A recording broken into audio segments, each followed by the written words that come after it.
श्रीगणेशाय नमः। श्रीजानकीवल्लभो विजयते पञ्चमसोपान सुन्दरकाण्ड। शान्तं शाश्वतमप्रमेयमनघं निर्वाणशान्तिप्रदं ब्रह्मा शम्भुफणीन्द्रसेव्यमनिशं वेदान्तवेद्यं विभुम्। रामाख्यं जगदीश्वरं सुरगुरुं मायामनुष्यं हरिं वन्देऽहं करुणाकरं रघुवरं भूपालचूडामणिं। नान्या स्पृहा रघुपते हृदयस्मदीये सत्यं वदामि च भवानिखिलान्तरात्मा। भक्तिं प्रयच्छ रघुपुङ्गवनिर्भरां मे कामादिदोषरहितं कुरु मानसं च।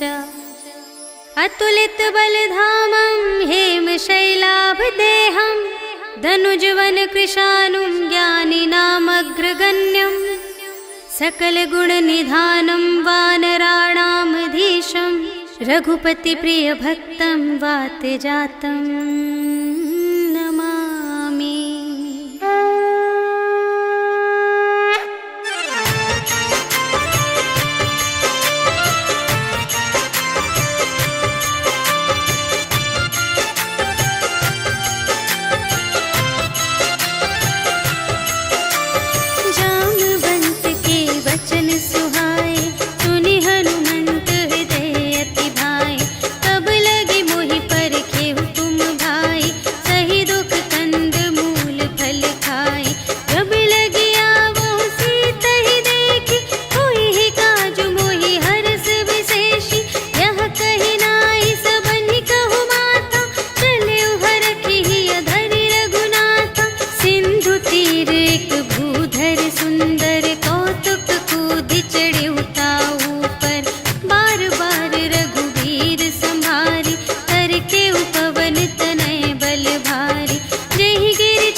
संचरित मधुलोभा।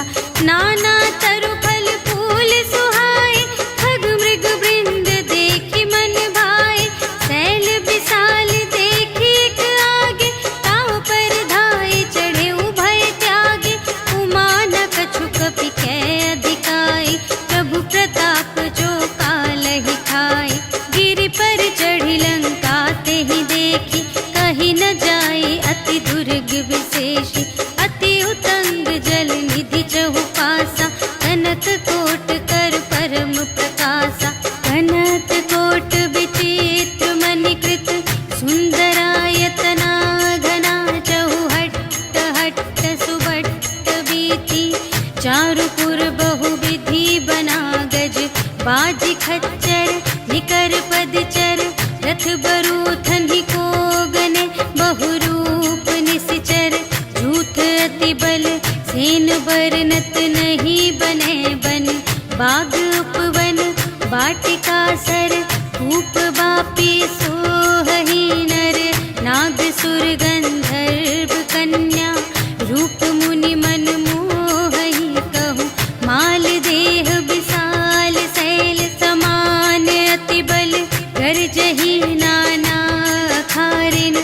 भिरहि बहुविधि एक एकन तरजहि करे। जतन भट कोटिन विकट तन, नगर चहु दिसि रचहि कहूँ। महिष मानुष धेनु खर अज, खल निसाचर भक्षहि एहि। लागे तुलसी दास इनकी, कथा कछु एक है कही। रघुवीर सर तीरथ शरीरहि, त्यागी गति पैहि सही। पुर रखवारे देखि बहु, कपि मन कीन विचार। अति लघु रूप धरो निसी, नगर करो पैसार। सियावर राम जय जय राम, मेरे प्रभु राम जय जय राम। मसक समान रूप कपि धरि, लंक ही चले सुमिर नर हरि। नाम लंकिन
समझाए कि तुम हरिदासन मह कोई, मोरे हृदय प्रीति अति होय। कि तुम राम दीन अनुरागी, आयहु मोहि करन बड़ भागी। तब हनुमंत कही सब राम कथा निज नाम, सुनत जुगल तन पुलक मन, मगन सुमिर गुण ग्राम। सियावर राम जय जय राम, मेरे प्रभु राम जय जय राम। सुनहु पवन सुत रहनी हमारी, जिमि दस नन्हि महु जीव बिचारी। तात कबहु मोहि जानी अनाथा, करिहै कृपा भानु कुलनाथा। तामस तन कछु साधन नाही, प्रीति न पद सरोज मन माही। अब मोहि भा भरोस हनुमंता, बिनु हरि कृपा मिलहि नहीं संता। जो रघुबीर अनुग्रह कीन्हा, तो तुम मोहि दरसु हठि दीन्हा। सुनहु विभीषण प्रभु कै रीति, करहि सदा सेवक पर प्रीति। कहहु कवन में परम कुलीना, कपि चंचल सबहि विधिहीना। रात लेहि जो नाम हमारा, तिहि दिन ताहि न मिलै आहारा। अस में अधम सखा सुनो, मोहु पर रघुबीर। कीन्ही कृपा सुमिरि गुण, भरे बिलोचन नीर। सियावर राम जय जय राम, मेरे प्रभु राम जय जय राम। जानत हूँ अस स्वामी बिसारे, हिरहित काहे न होहि दुखारे। एहि विधि कहत राम गुण ग्रामा, पावा अनिर्वाच विश्रामा। उनि सब कथा विभीषण कही, जेहि विधि जनक सुता तह रही। तब हनुमंत कहा सुनु भ्राता, देखि चहऊँ जानकी माता। जुगति विभीषण सकल सुनाई, चले पवन सुत विदा कराई। करि सोई रूप गयो पुनि तहवा, वन अशोक सीता रह जहवा। देखि मनहि महु कीन्ह प्रणामा, बैठे ही प्रीति जात निस जामा। रिस तनु शीस जटा एक बेनी, जपति हृदय रघुपति गुण श्रेणी। निज पद नयन दिए मन, राम पद कमल लीन। परम दुखी भा पवन सुत, देखि जानकी दीन। सियावर राम जय जय राम, मेरे प्रभु राम जय जय राम। तरु पल्लव महु रहा लुकाई, करई विचार करूँ का भाई। तेहि अवसर रावण तह आवा, संग नारी बहु किए बनावा। बहु विधि खल थी तहि समुझावा, साम दान भय भेद दिखावा। कह रावण सुन सुमुखि सयानी, मंदोदरी आदि सब रानी। तब अनुचरी करऊँ पन मोरा, एक बार बिलोक ममोरा। दिन धरि ओट कहति वैदेही, सुमिरि अवधपति परम स्नेही। सुनु दस मुख खद्योत प्रकाशा, कबहु के नलिनी करई विकासा। अस मन समुझु कहते जानकी, खल सुध नहीं रघुबीर बानिकी। सठ सूने हरियाने ही मोहि, अधम निलज्ज लाज नहीं तोहि। आपु ही सुनि खद्योत सम, राम ही भानु समान। परुष बचन सुनि काढ़िय से, बोला अति खिसियान। सियावर राम जय जय राम, मेरे प्रभु राम जय जय राम। सीता ते मम कृत अपमाना, कटिहउँ तव सिर कठिन कृपाना। नाही त सपदि मानु मम बानी, सुमुखी होति नत जीवन हानि। श्याम सरोज दाम सम सुंदर, प्रभु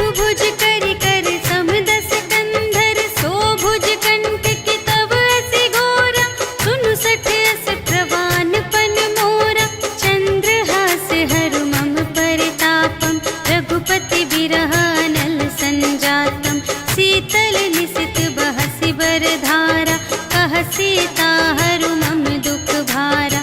सुनत बचन पुनि मारन धावा, भयतनया कहि नीति बुझावा। कहिसि सकल निशिचरिन बुलाई, सीतहि बहु विधि त्रासहु जाई।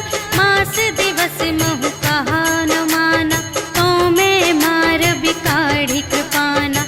भवन गयउ 10 कंधर, यहाँ पिशाचिन वृंद।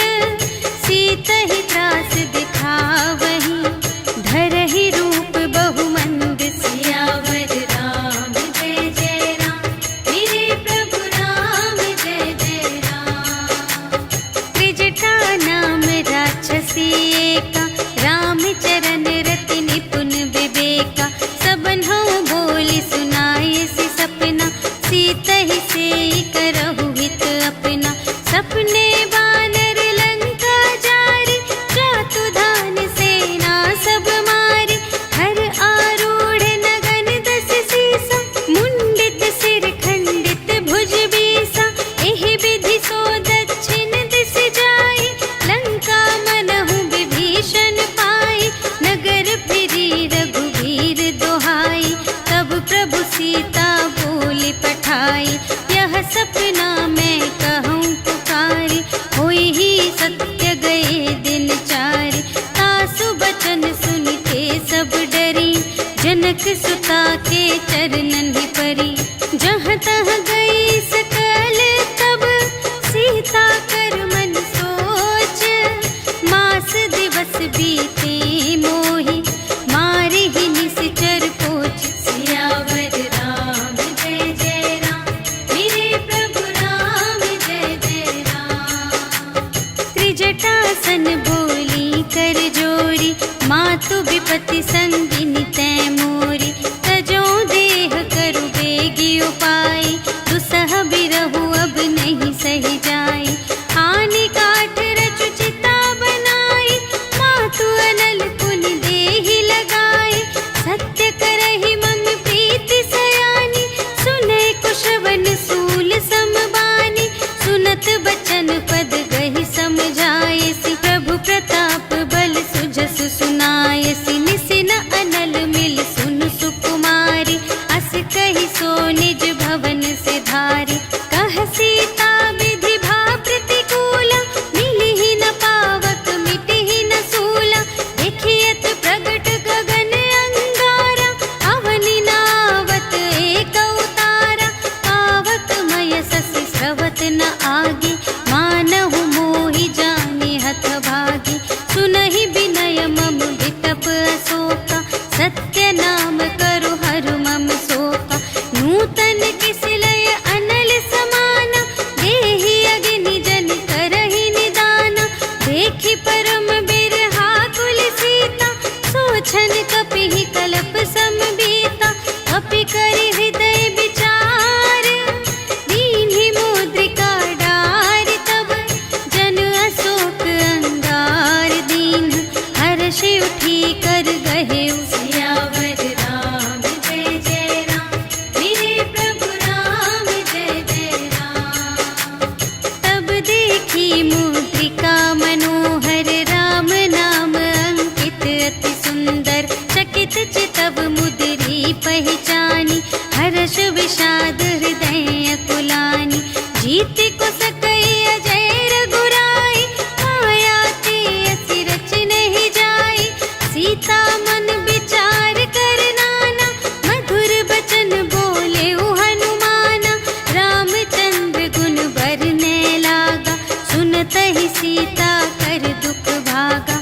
लागी सुने श्रवण मन लाई, आदि हुते सब कथा सुनाई। श्रवणामृत जेहि कथा सुनाई, कही सो प्रगट होत किन भाई। तब हनुमंत निकट चली गयो, फिर बैठी मन विस्मय भयो। रामदूत मैं मातु जानकी, सत्य शपथ करुणा निधान की। यह मुद्रिका मातु मैं आनी, दीन्हि राम तुम कह सहिदानी। नर बानर ही संग कहु के,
प्रेम राम के दूना। रघुपति कर संदेश अब सुनु जननी धर धीर। अस कहि कपि गद गद भयउ भरे बिलोचन नीर। सियावर राम जय जय राम, मेरे प्रभु राम जय जय राम। कहेउ राम वियोग तब सीता, मोकहु सकल भये विपरीता। नव तरु किस लय मनहु कृसानु, काल निसा सम निसि ससि भानु। उबलय विपिन कुंत बन सरिसा, पारद तपत तेल जनु बरिसा। जे हित रहे करत तेहि पीरा, उरग श्वास सम त्रिविध समीरा। कहेहु ते कछु दुख घटी होई, आहि कहो यह जान न कोई। तत्व प्रेम कर मम अरु तोरा, जानत पिया एक मन मोरा। सो मन सदा रहत तोहि पाहि, जानु प्रीति रसु इतने ही माहि। प्रभु संदेश सुनत बै देहि, मगन प्रेम तन सुध नहीं तेहि। कह कपि हृदय धीर धरु माता, सुमिर राम सेवक सुख दाता। पुर आनहु रघुपति प्रभुताय, सुनि मम बचन तजहु कदराय। निशिचर निकर पतंग सम, रघुपति बानु प्रसानु।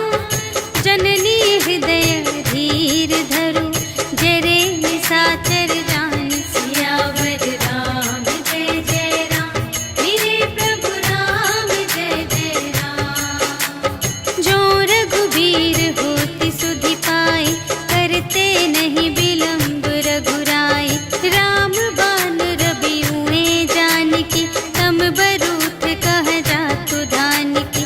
अबहि मातु मैं जाऊं लवाई, प्रभु आय सुनहि राम दोहाई। कछुक दिवस जननी धरु धीरा, कपिन सहित आई हैं रघुबीरा।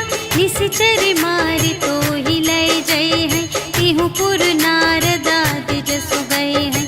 हैं सुत कपि सब तुम्हि समाना, जातु धान अति भट बलवाना। मोरे हृदय परम संदेहा, सुनि कपि प्रगट कीन्ह निज देहा। कनक भूधरा कार शरीरा, समर भयंकर अति बलबीरा। सीता मन भरोस तब भयउ, पुनि लघु रूप पवन सुत लयउ। सुनु माता शाखा मृग, नहीं बल बुद्धि विशाल। प्रभु प्रताप ते गरुड़हि, खाई परम लघु ब्याल। सियावर राम जय जय राम, मेरे प्रभु राम जय जय राम। मन संतोष सुनत कपि बानी, भगति प्रताप तेज बलसानी। आशीष दीन्हि राम प्रिय जाना, होहु तात बलशील निधाना। अजर अमर गुण निधि सुत होहु, करहु बहुत रघुनायक छोहु। करहु कृपा प्रभु अस सुनि काना, निर्भर प्रेम मगन हनुमाना। बार बार नायसि पद सीसा, बोला बचन जोरि कर कीसा। अब कृत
जाय प्रभंजन जाय।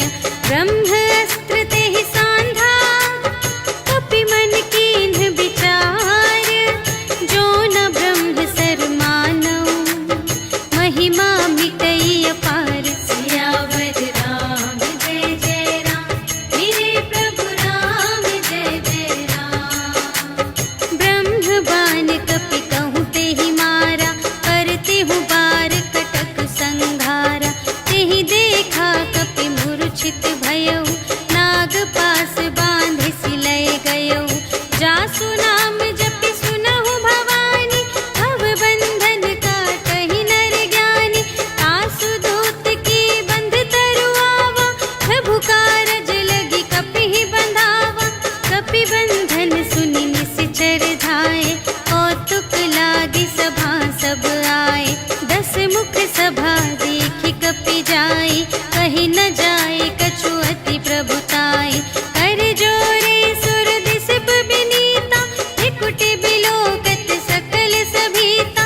देखि प्रताप न कपि मन शंका, जिमि यहि गन महु गरुड़ असंका। कपिहि बिलोकि दसानन, बिहसा कहि दुर्बाद। सुत बध सुरत कीन्हि पुनि, उपजा हृदय विषाद। सियावर राम जय जय राम, मेरे प्रभु राम जय जय राम। कहलन केस कवन तै कीसा, केहि के बल घाले सिबन कीसा। कीधौं श्रवण सुनेहि नहीं मोहि, देखौं अति असंत सठ तोहि। मारे निश्चर केहि अपराधा, कहु सठ तोहि न प्राण कई बाधा। सुनु रावण ब्रह्मांड निकाया, काई जासु बल बिरचति माया। जाके बल बिरंचि हरीसा, पालत सृजत हरत 10 सीसा। जा बल शीस धरत सहसानन, अंड कोश समेत गिरि कानन। धरई जो विविध देह सुर त्राता, तुमसे सठन सिखावनु दाता। हर को दंड कठिन जेहि भंजा, तेहि समेत नृप दल मद गंजा। हर दूषण त्रिशिरारु बाली, बधे सकल अतुलित बलशाली। जाके बल लवलेश ते, जितेहु चराचर झारे। आसु दूत में जा करी, हरियानेहु प्रिय नारी। सियावर राम जय जय राम, मेरे प्रभु राम जय जय राम। जानऊ मैं तुम्हारे प्रभुताई, सहस बाहु सन परी लराई। समर बाली सन करि जसु पावा, सुनि कपि बचन बिहसि बिहरावा। आयउ फल प्रभु लागे भूखा, कपि सुभाव ते तोरेउ रोका। सबके देह परम प्रिय स्वामी, मारहि मोहि कुमारग गामी।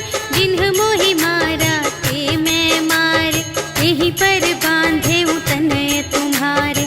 मोहि न कछु बांधे कैलाजा, कीन्ह चहु निज प्रभु कर काजा। विनती करऊं जोर कर रावण, सुनहु मान तजि मोर सिखावन। देखहु तुम निज कुलहि बिचारी, धन तज भजहु भगत भयहारी। जाके डर अति काल डेराए, जो सुर असुर चराचर खाए। आसो भय रुक बहु नहीं कीजे, मोरे कहे जाय की दीजे। प्रणत पाल रघुनायक, करुणा सिंधु खरारे। गए शरण प्रभु राखी हैं, तब अपराध बिसार। सियावर राम जय जय राम, मेरे प्रभु राम जय जय राम। राम चरण पंकज उर धरहु, लंका चल राज तुम करहु। ऋषि पुलस्त्य जसु विमल मयंका, तेहि ससि महु जनि होहु कलंका।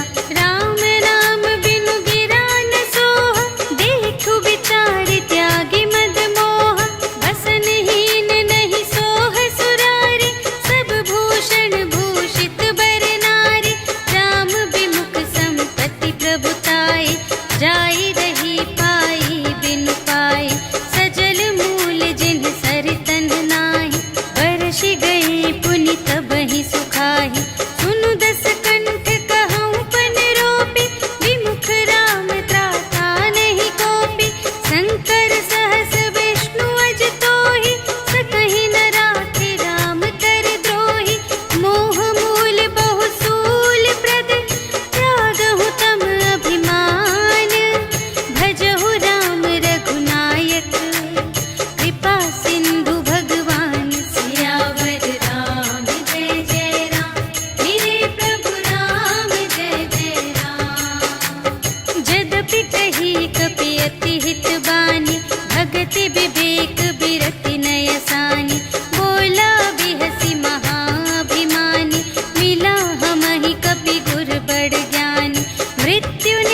सहित विभीषण आए।